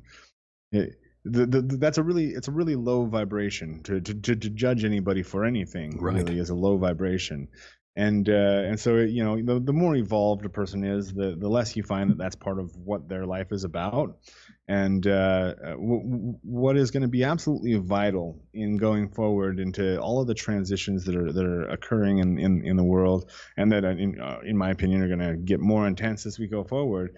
The biggest thing that we all need to do is focus on where our mind is at, and you know, using whatever religion you want to use, whatever practices are most suited for you.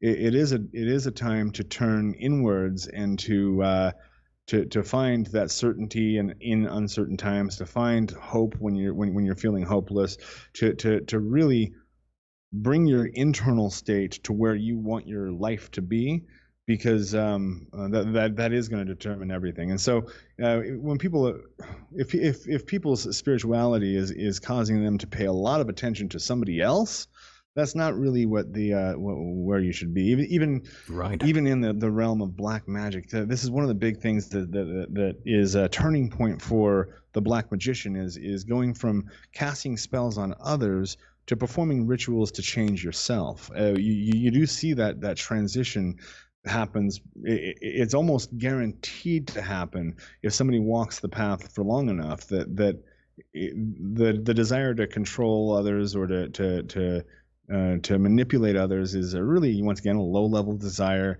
that you move through pretty quickly, and then you go, oh, wait a minute, it's not about them at all. It's not that I needed the girls to like me. It's that I needed to like myself, Right. and so I needed to make these changes to make that happen, and that's where you get into a high magic that is unifying, because it kind of goes beyond the in and out group and just gets into to us as being the gods that we need to be looking to. Understanding magic is taking a step into being completely responsible for the things that you do. Michael even said it before, and I agree with him. The Satanic Bible, in my personal opinion, was one of the best self-help books I had ever read in my life. Take it as you want, but there's no doubt about it. Magic teaches you, and it particularly, even in the Satanic realm, it teaches you to be responsible and take full responsibility for the actions that you do. Exactly. Period. Right. And that all correlates to a question I was asked maybe a half an hour ago when we were talking about magic. White magic, black magic, is it good? Is it wrong? And, I told that person right now via Twitter, a private message, I told him, well, would you consider a polar bear evil or good once they attack and eat baby seals? Do you see it that way? I view magic in the same sense. Good analogy. Correct. I see magic in the same sense, really. It's all part of nature. It's what you make of it. Exactly. It's who you are. It's what you make of it. Exactly. Just like in life. That's what it's all about. Right. It all comes down to White you. and black are coexisting, just like Eric said before. With magic, it's the light and the dark coexisting together to create certain things, whether it's manifested physically or mentally, and just like nature. So well put, Michael. Now there's a pretty glaring contradiction in the whole philosophy of white magic, though. So the idea is that there is a creator of some sort that's perfect, that created everything, and it is perfect. You can't question that, and so in that case, any magical ritual that you perform to try to make something happen is telling the creator that it didn't do a good enough job and that you can do better. Therefore, all magic is black magic. All magic is in some way telling the universe that you can do better than it's doing. And so it is like a high form of blasphemy to do magic at all. So I would say that all magic is black magic. I can agree with that. White magicians like to feel a little more self-righteous about it. I can agree with you on that, no doubt. And just to say this again, it's all on you. Reality, it's basically what you do. It's what you make, friends. Michael, remember how we mentioned on Saturday, after we did the interview on Saturday with Eric, that how we were saying it's like what you just said. It's all on you. It's right. Your responsibility and what you make of it. Whereas if something goes wrong, let's just say for argument's sake, a Christian, for everything that goes wrong, they blame Satan. For everything goes right, God, they give credit to God. Baby Jesus, maybe too. Baby Jesus, right? Mm-hmm. So that, in my personal opinion, I always thought that was a complete cop out, because you're here on this planet to do what we do as humans, and that is simply exist and survive and procreate. Unfortunately, we've gotten to a point where we're taking things to a much different level now, as Eric mentioned before. We're really fucking things up. Right. But Yeah. it's such a cop out to say, oh well, this disease is being, like Eric said on Saturday, this disease is a result of people sinning. Oh, come on, Oh give me a boy, break. yes, that was hilarious. Yeah. Yeah, and the a lot of spirituality, or what could be spirituality, is in fact a whole system of cop outs that I'll get on consultations with people constantly who are who said, I did this ritual, and then the spirits started getting out of control, and then people started cursing me, and now I'm possessed, and then they throw all of these, they create this huge story that gives them a sense of significance, and it also Right. gives them a feeling of not that their life is not under their control. Therefore, they just need this. They need to just have this exorcism done or this ritual done, and that will save them. And then I have to kind of take them a couple steps back and say, well, wait a minute, what are you actually doing to solve your problems? Like what Right. and you guys have brought up an excellent point Well that there is a need for action, that you're actually doing things to bring the life that you want, and also once again, paying very close attention to what's going on in your internal state. If you're complaining a lot, then you're going to have a lot to complain about. So you kind of shift away from complaints and towards talking. And I try to only say words that are in congruency with what I want, because I know that the words I speak are creating the reality that I enjoy. So you got people who are complaining or are always thinking that something bad's about to happen. Yeah, you're gonna bring that. For instance, as this COVID-19 is doing its thing, the first thing I had to do was go up to my hotel room and meditate for a few minutes to get my mindset right, to feel out what I needed to feel out, and to just to not go into anything with panic. Panicking does not help anything. There's not a single situation that panicking is going to be advantageous. And you look at the flow state. I've been looking into a lot of Navy SEAL training and what the Navy SEALs go through, and the flow state that they develop. And a lot of it has to do with keeping your world small. That you're focused on what you have to do today to make it through the day, to build your kingdom, to improve yourself, and to make your life and the lives of others better. And if you can do that just a little bit every day, that adds up pretty quickly. Interesting.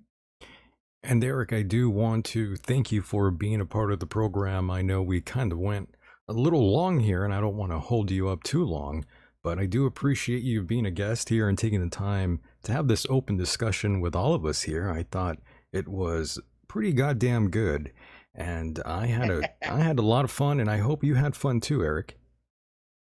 No, I did. It was a blast jumping on and talking to you both, and yeah, I'm glad to be able to be on. I think that one of the things that I would suggest everybody do, and that I've been trying to really double down on, is find the things to be grateful for.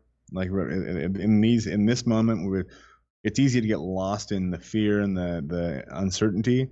But first off, if you woke up this morning, you have a lot to be grateful for. And if you had loved ones that are still waking up and enjoying the sunlight, that's something to be very, very grateful for. And that energy of gratitude is an actual palpable energy that can start to rearrange what's going on inside of you and the life that you create. Well said, You've got Eric. a very positive outlook on things, Eric, and I That's a good appreciate that thing. very much. Oh, yes. Thank you. Eric, before we part ways, go ahead and plug anything you like. The floor is yours as always.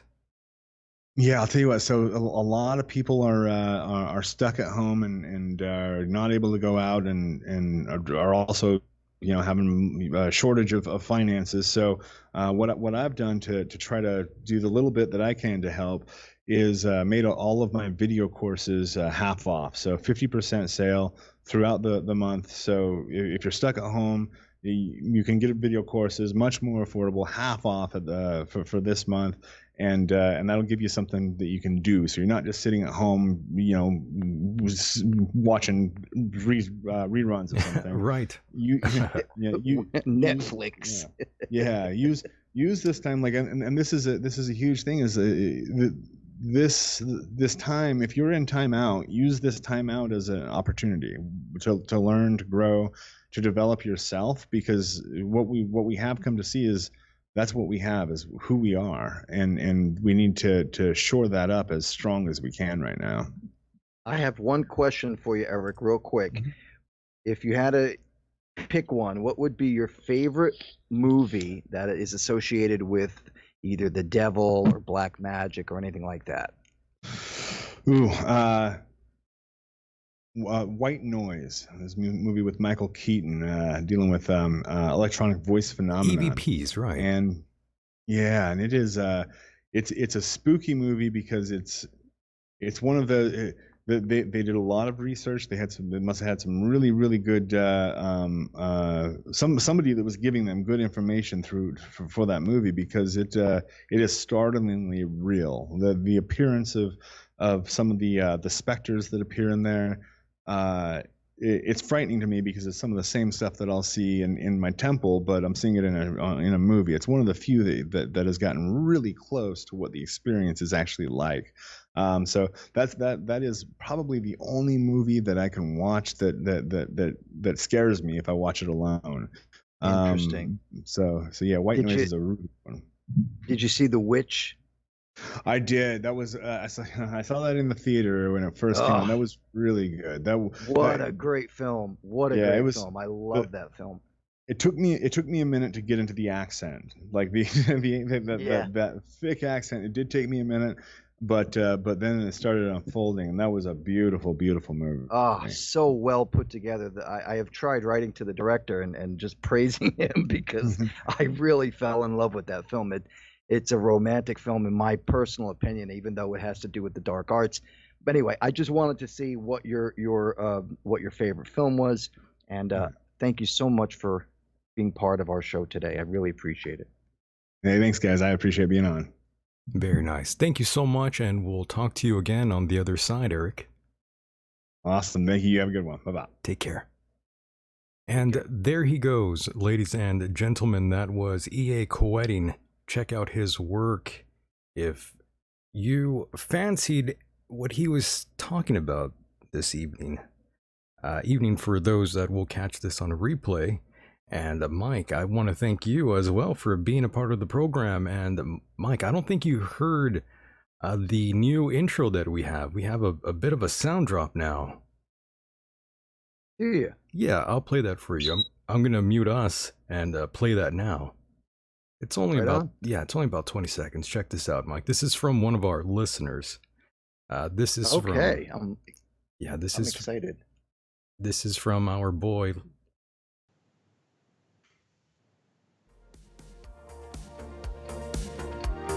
Ladies and gentlemen, it's Michael and Myke of the Michael Decon program. It's goddamn amazing.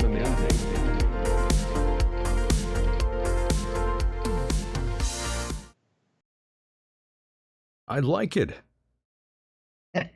Has a good little Michael and Myke. Has a good old school feel, right? Yeah, I feel like we should be like on NBC with some old school 70s curtains behind us. Exactly. We should be smoking cigarettes while we do the show. Smoking cigarettes in like real like shark skin suits or something. Yeah, and just putting the cigarettes out on the furniture. Old school style. Love it. Patting girls on the behind. That's right. Getting all sorts of Me Too complaints out here.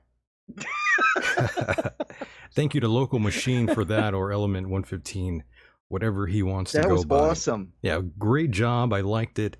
Very romantic, very good. I like the vibe very much. And Myke, we will be doing this again Saturday night. Yes, we will. I look forward to that, my friend. Yep. And interesting show again today. Very well done. Very well done. Thank you. Yes. So, Myke, say goodnight to everyone. Well, here in the East Coast, it's daylight, so I'm not going to say goodnight. I'm I'm going to say good afternoon, everyone. Thank you for listening. There you go. And there you go. And if you're interested, you want to check out my artwork, go to horribleartwork.com. If you're interested in any of my music or anything associated with my musical efforts, go to MykeHideous.com, and that's MYKE, Hideous.com. Thank you. Very nice. Talk to you soon, Myke. All right, Michael, you have a good day, and stay out of trouble, will you? I'll try. Mahalo. Ciao. Bye-bye. And there he goes, boys and girls. That was the one and only Myke Hideous, helping us bring down the house like a hospital in China. And I want to thank all of you out there in the chat room. Thanks for hanging out with us here and enjoying the program. Of course, you can get a hold of me via Twitter at Michael Decon. And of course, if you want bonus content, please direct yourself to patreon.com/Michael Decon or PayPal. There is a link over at michaeldecon.com. And yes, we will be back Saturday, 5:30 p.m. Pacific Standard Time, 8:30 p.m. Eastern Time. Now, tonight was fun. And I keep saying tonight. I meant this afternoon now here in the West Coast was fun. But of course, those that will listen to this on a replay, it will be dark as shit the time you listen. So I do thank all of you out there, and remember to keep boosting those immune systems. And actually, when I say boost those immune systems, you can't really boost your immune system. What you can do is optimize it. And that is basically what I'm referring to.